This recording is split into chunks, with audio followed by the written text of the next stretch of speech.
All right, we live, family. Back at it once again with another GMOG Media TV conversation.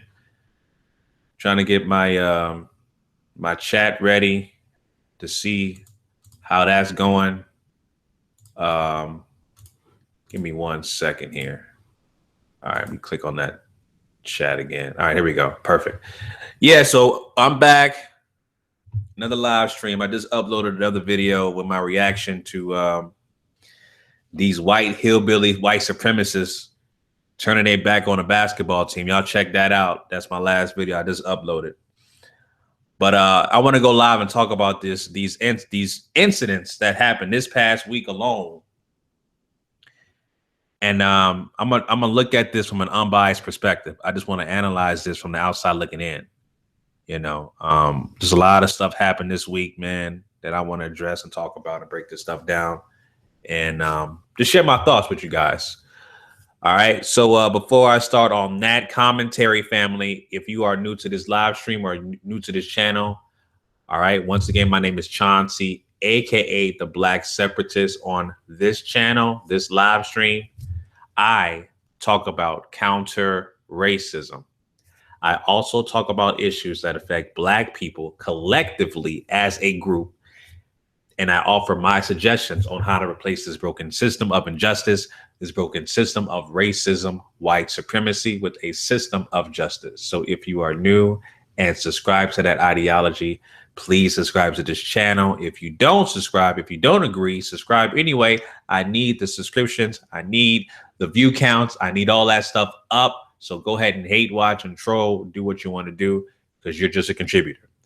Anyway, so yeah, I titled this the state of the Black conscious community. And y'all, if you guys know me and follow my channel for a long time, I don't like to use the term conscious community. I like the term enlightened or, knowledge of self because, I've been enlightened since 2013. So 3 years out of, out of the social engineering of religion, which is Christianity, and praising to that white Jesus, stuff like that. That's where I came out.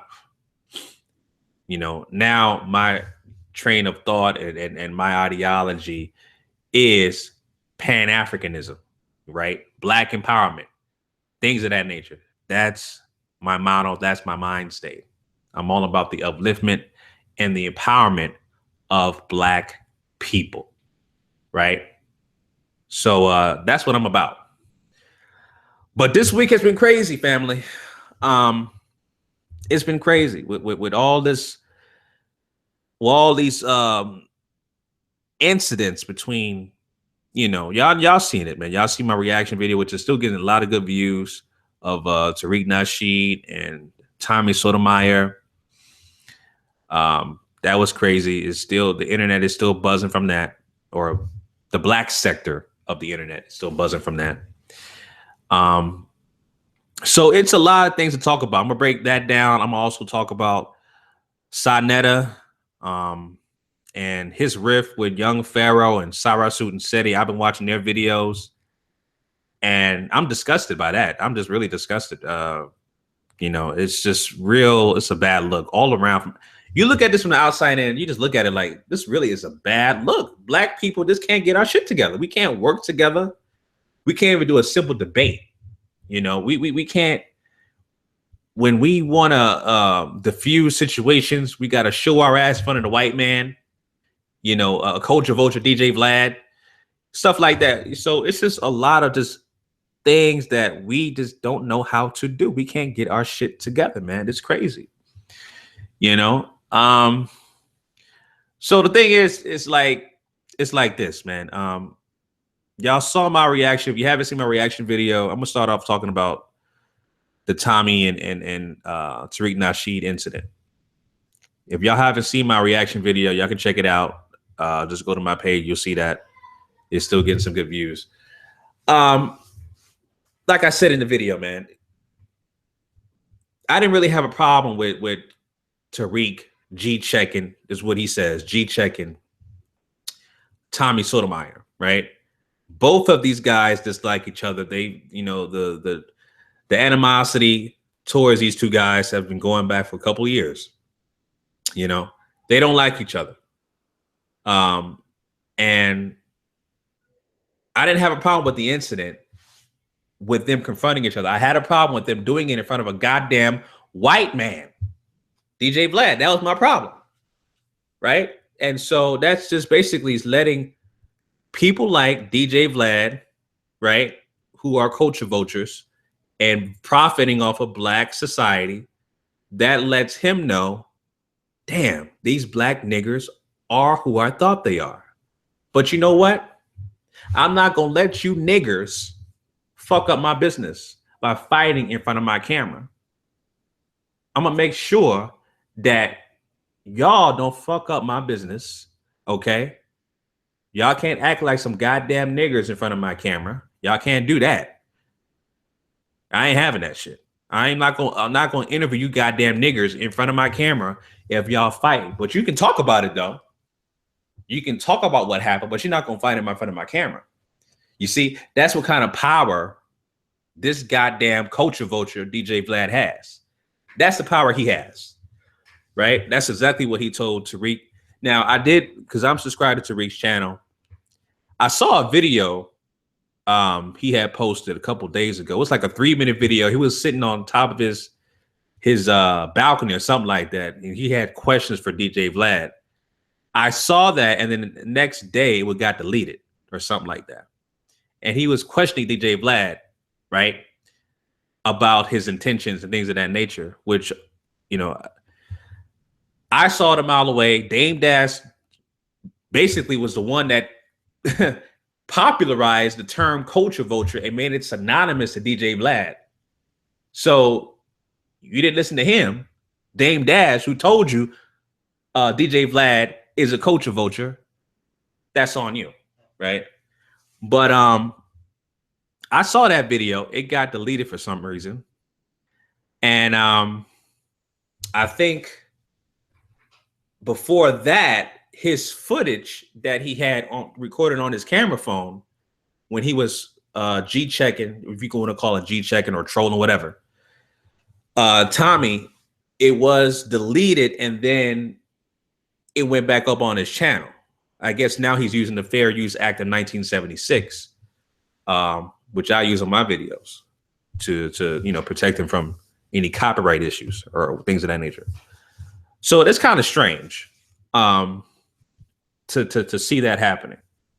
But that incident between Tommy and Tariq just basically confirms white supremacy. Again, DJ Vlad set the record straight.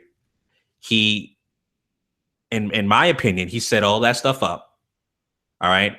And I wouldn't be surprised if all three of these guys were in cahoots with one another. But I damn near know for a fact. I can't say I know for a fact. I don't, you know, I'm not there in person or have inside information, but I have just a gut feeling that DJ Vlad set that whole thing up for that to transpire, which is why we're still talking about it on a goddamn Saturday. And that happened on this past Monday, I believe, or something like that. So that incident just further confirms white supremacy. This is that simple, right? And that's another example of black infighting that we just, if we disagree, we disagree, right? With one another's ideologies, that's fine. We're going to have disagreements, but we need to see the bigger picture. The bigger picture is the people who own and control the wealth and the resources in this country, right? Again, I always talk about, because you guys know, if you guys don't know, I'm a big advocate on information technology. That's what I do as a profession, right? I am a solutions architect. So I understand how these servers from Google works. I understand the infrastructure they had. I understand they have exabytes of data, not terabytes, not petaflops, but exabytes of data, right?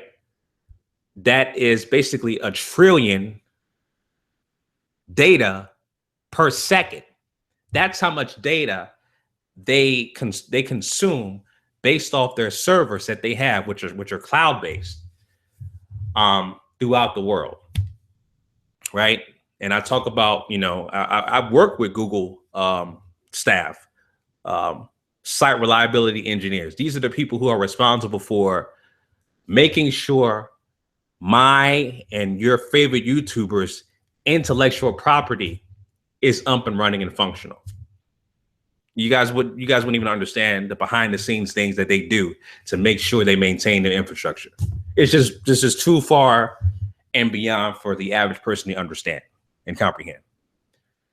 So that's the thing. That's the thing I advocate for Black people to understand is information technology, understanding the functionality of it, what it is and how it works, and then owning, controlling their own business pertaining to information technology, because we rely on it so much on a daily basis. I'm an advocate of that. So I bring that up quite a bit, right? So the other thing I want to talk about, I'm not going to be on here for too long. I'm not a long-winded guy. I just say my point and keep it moving. You know what I'm saying?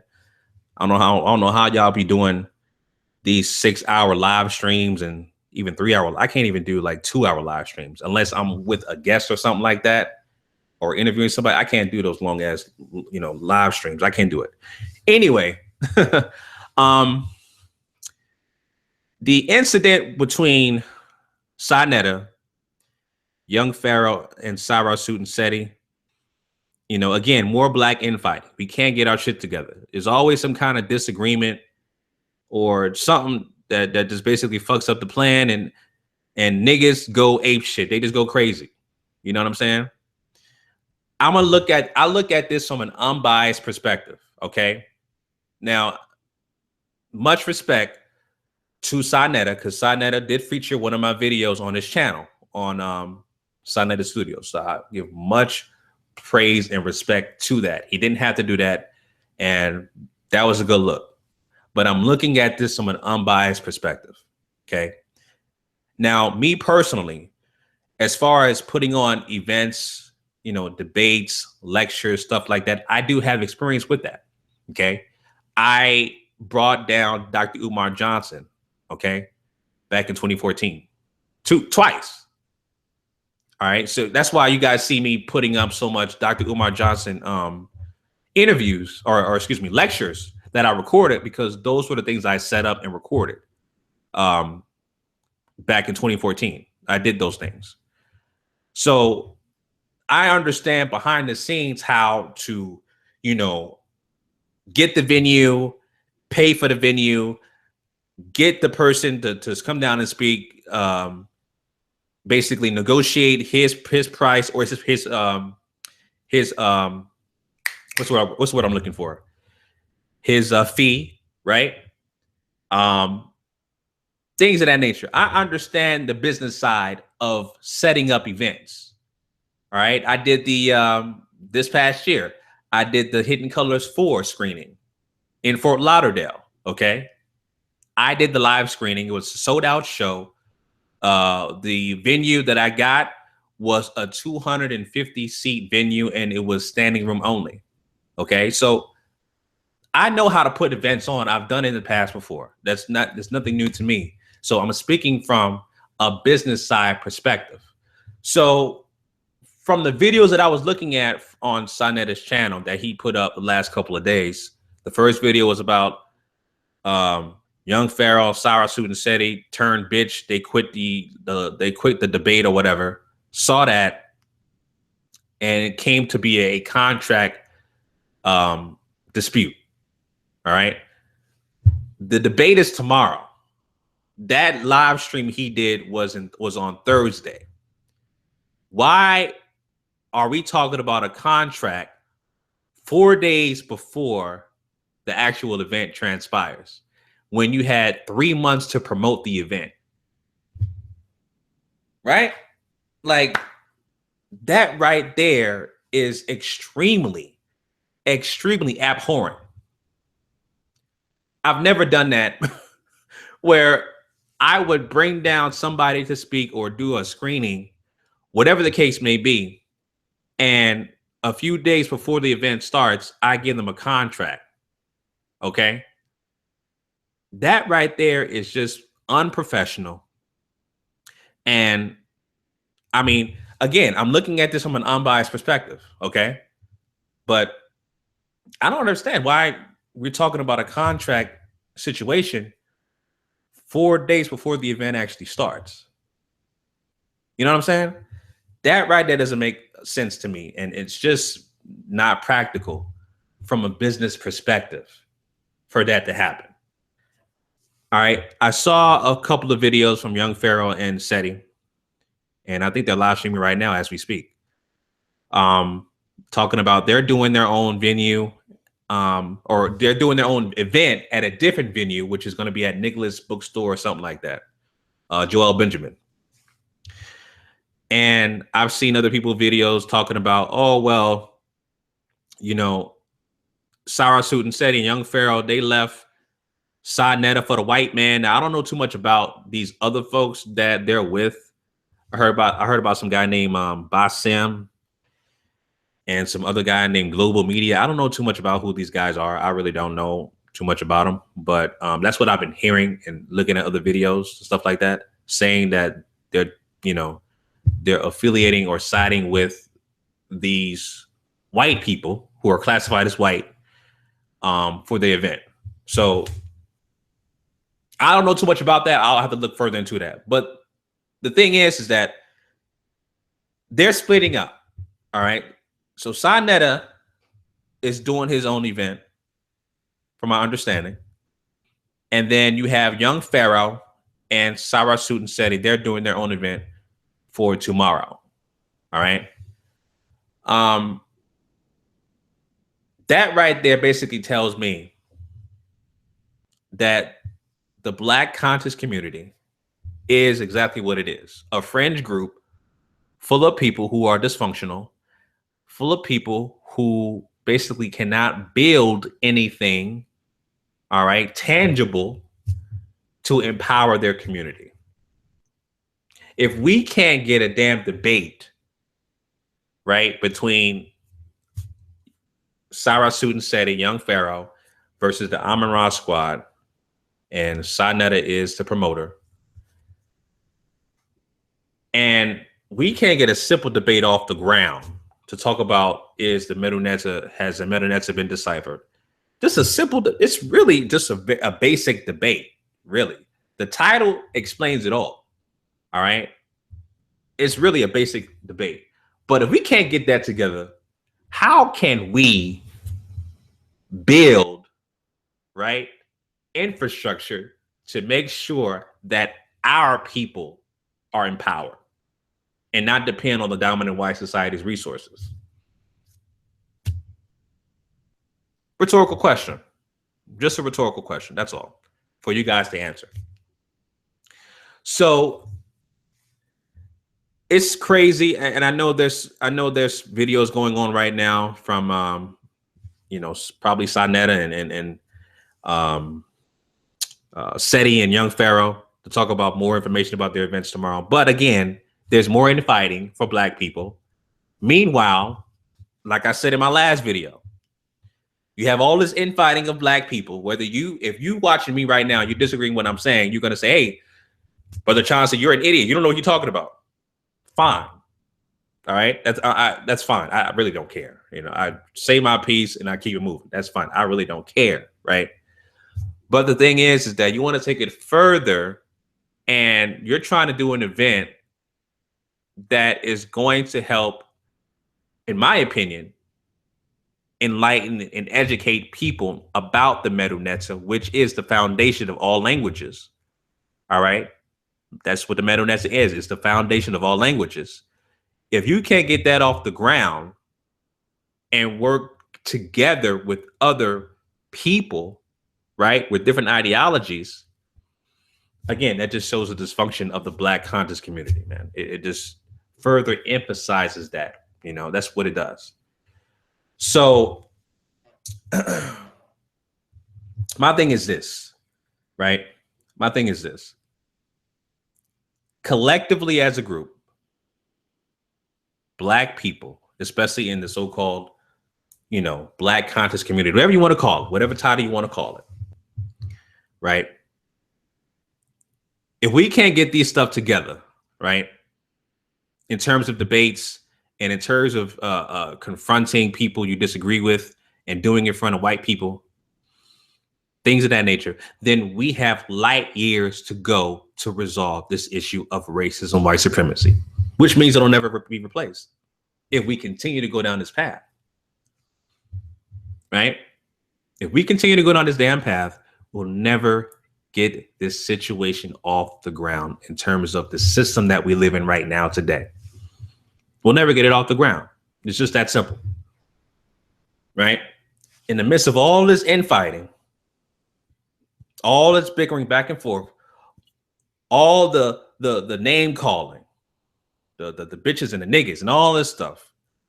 Meanwhile, Donald Trump, the president-elect, is a solidified white supremacist who's going to become the next president and have a cabinet full of white supremacists to further disenfranchise, marginalize, subjugate, and execute you from 2017 and beyond. Facts.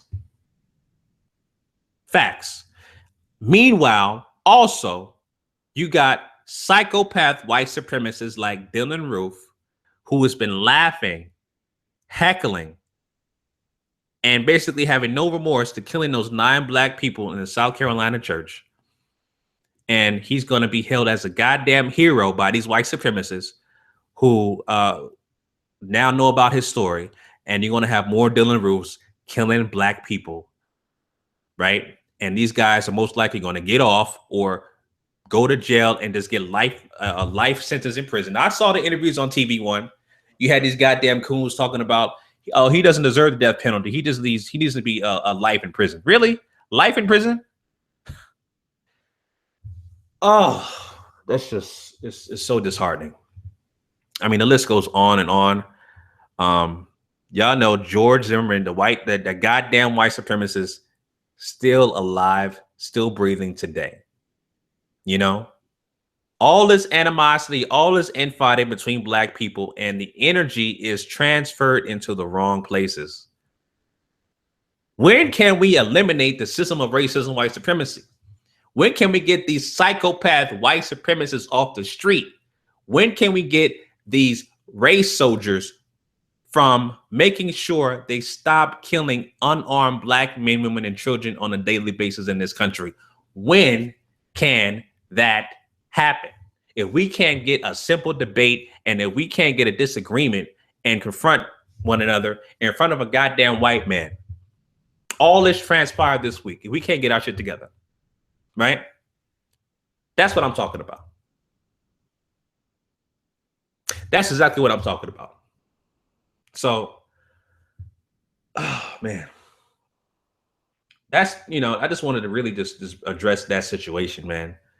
And just share my thoughts with you guys regarding these crazy events for this week, man. It's been crazy. And trust me, I've been watching a lot of videos regarding all this stuff that's been happening this week. It's just been crazy. It's just been crazy. So, it is what it is. Let's see what's going on in the chat room real quick before I sign off. Let's see. Now, I don't know how you feel about some certain people. It's a trip, especially when you have so many people trying to destroy this name. You can't build. I'm about to listen to Mantelect Radio. Right. Bill Havens, I need someone. Do you think, what is this? Do you think we should have to do another French Revolutionary War? So to overthrow these people? Well, I mean, who said that question? Jacob Argello. We don't have an army. The first thing we need is a goddamn nation. We need a nation first. A nation, our own money, and then we can have our own government, which of course includes an army. So I call myself the black separatist, so I believe in separating completely from the dominant white society. But I don't believe in going anywhere. If we do have to go somewhere, that's fine. Some place in Africa, that's fine. But this is our land. We have been here first. We are the indigenous people of North America. All right. You look at the word American, go look up a dictionary before the year 1840. You look up the definition of the word American, and it states a native of American originally applied to the Aboriginals or copper colored races. That's a dictionary from 1828. So that further confirms that we are the indigenous people of this land, right? That's what that means. So I do agree we need to have an army, but we need to have our own nation, our own land, our own money, our own government, and completely separated from the dominant white society. So that's what that is. Let's see. Don't nobody want to come together. They want to debate instead of build. Yeah, it's quite obvious. It's quite obvious they want to just debate. But if we can't come together with a just simple debate and we have infighting, that lets you know that the white supremacists, again, the white supremacists ain't got to do shit but just let black people fight each other. All the white supremacists do is own and control the wealth and the resources. We let the niggers have it, or let the niggers use it, rather. Let the niggers use it and let them fight each other and kill each other. That's what that is. All right. Let me see. I'll write this down. American 1840. Yeah. It's any dictionary before 1840. Look up the term, look up the word American, and you'll see that they had to tell the truth. See, when you look at facts, these white supremacists, right? They had to be honest at one point. But the dictionaries after 1840 were filled with more lies, more lies, more lies, more lies, more lies, more lies. But any dictionary before the year 1840 has a lot of truth in terms of the indigenous people of America. So yeah, any dictionary before 1840, look up the word American, and they'll tell you that they saw copper colored people. All right. Let me see. If Tommy was doing what he was doing without allowing white people to correspond and take part in it, then you can say he has some helpful merit. I guess I can kind of agree with that. Yeah, I guess I kind of agree with that. Right. In well-educated situations, feel that's 100. I mean, listen, the thing about Tommy Sotomayor, man, you know,